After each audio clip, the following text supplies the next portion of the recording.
एक बार की बात है, एक छोटा सा तोता था जिसका नाम मिट्ठू था। सर्दियों में जब सारे परिंदे गर्म जगह उड़ गए, मिट्ठू गांव में ही रह गया।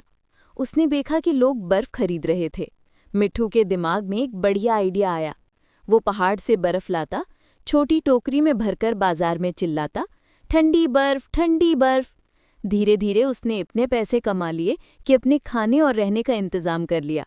छोटा तोता बड़ा समझदार,